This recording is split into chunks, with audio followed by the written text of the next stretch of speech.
Assalamualaikum warahmatullahi wabarakatuh. Selamat siang dan salam sejahtera untuk kita semua. Saya HM Rosadin SMH, Managing Director Kantor Hukum dan Advokat Maksum Rosadin & Partner yang beralamat di Jalan Kebayoran Industri nomor 16, Komplek Ramada Regensi, Surabaya.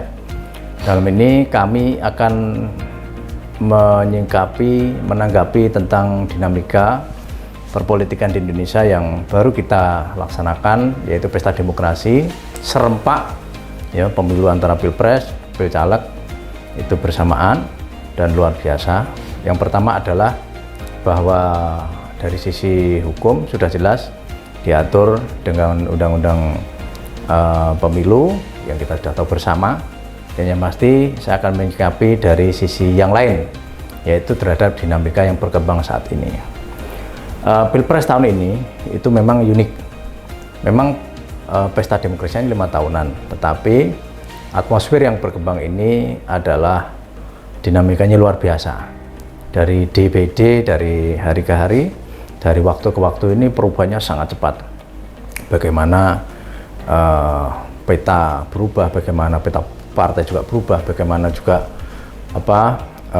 termasuk perkembangan sosial masyarakat yang juga berkembang begitu pesat, ini juga mempengaruhi dari peta politik dari hari ke hari, dari waktu ke waktu. Bagaimana bisa tahun ini sebuah partai besar yang didukung oleh kekuatan besar itu bisa bahasa Jawanya itu jeglek atau mungkin di luar prediksi. Yang perkiraannya adalah menang satu putaran, demikian juga dengan kelompok satunya menang satu putaran, tetapi pada faktanya dikalahkan di saat injury time, di mana kita tahu semua bahwa masuknya Mas Gibran sebagai wakilnya Pak Prabowo ini mempunyai pengaruh yang luar biasa. Bagaimana bukan hanya semangat anak muda, tetapi ya kalau menurut pandang kami, dukungan dari orang tua ini kan tidak mungkin bisa lepas. Apalagi orang tuanya adalah seorang presiden yang saat ini masih menjabat. Belum lagi support dari kekuatan-kekuatan lain. Tetapi saya tidak menyoroti itu, walaupun memang prosesnya di sana sudah final di MK dan itu sudah diputuskan bahwa itu final dan mengikat, walaupun memang ada kontroversi di mana-mana. Tetapi saya lebih akan menyoroti bahwa ya itulah politik. Jadi politik itu tidak kaku, politik itu tidak 1 tambah 1 dengan 2, tetapi semua bisa berubah setiap saat. Nah, apalagi kita juga tahu bahwa hasil dari versi quick count dari beberapa lembaga survei, demikian juga dari terakhir yang dari KPU, kita tahu semua bahwa Pak Prabowo mengungguli baik calon 01 maupun 03. Nah, ini bagi kami praktis hukum ini adalah sebuah fenomena yang luar biasa, dan kami berharap bahwa ya mari menyikapi politik itu secara santai, secara happy, secara fresh, tidak ada beban untuk semua. Ya yang menang ya jangan jumawa, yang kalah juga masih ada harapan 5 tahun yang akan datang, bahkan bisa berada di oposisi atau di luar pemerintahan, atau bahkan mungkin kalau nggak mau repot ya gabung aja sekalian di dalam pemerintahan. Kita bangun bangsa dan negara ini bareng-bareng. Harapan kami siapapun nanti yang terpilih baik di legislatif dan presidennya kalau sudah diputuskan dan dilantik nanti bisa memberikan kepastian hukum. Kenapa? Bagi praktisi itu yang paling penting adalah kepastian hukum.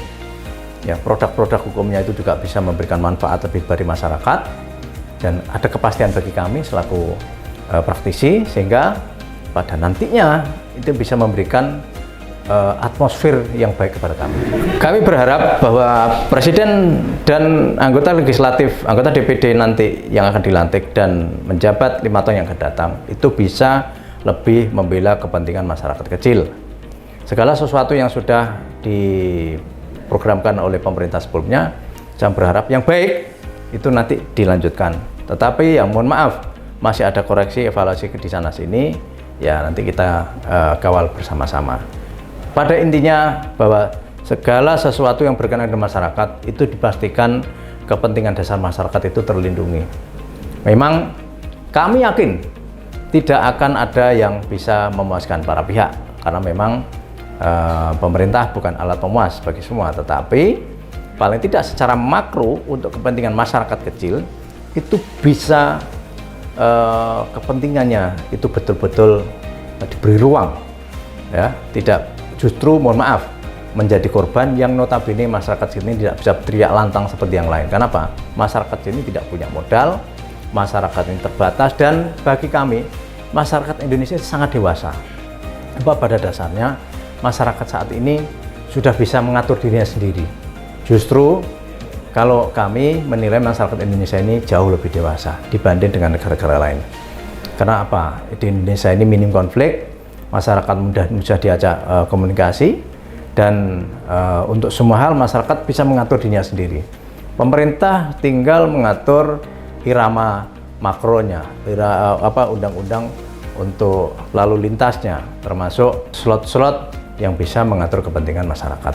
Itu harapan kami. Karena apa? Pada dasarnya kalau kondisi masyarakat itu kondusif, kalau kepentingan masyarakat itu, kejahatan itu bisa diminimais. Perkembangan kejahatan saat ini yang luar biasa, bermetamorfosis, terus bersinergi dan lain sebagainya, ini adalah bentuk bagaimana bahwa keadilan masyarakat, kepentingan dasar masyarakat itu belum semuanya bisa diberi ruang. Tapi nanti kalau masyarakat ini merasa semuanya sudah tercukupi, saya yakin yang namanya kejahatan, tindak pidana itu akan semakin berkurang, dan berkurang. Harapannya begitu. Terima kasih. Dari Keperluan Indah Asri, Komplek Ramada, Kantor Hukum HM Rosadin SMH, saya selaku Managing Partner menyampaikan, marilah kita berpolitik dengan santun, dengan santai, fresh, dengan senang, tidak ada beban di antara kita. Mari kita bangun bangsa dan negara ini bersama-sama. Pemilihan umum sudah selesai, waktunya kita bekerja lagi. Kita bangun negara ini, bangun bersama-sama. Kami dari Asosiasi Praktis Hukum akan mengawal produk-produk dari beliau-beliau yang ada di atas untuk bisa firm dengan kepentingan masyarakat. Terima kasih. Assalamualaikum warahmatullahi wabarakatuh. Salam keadilan.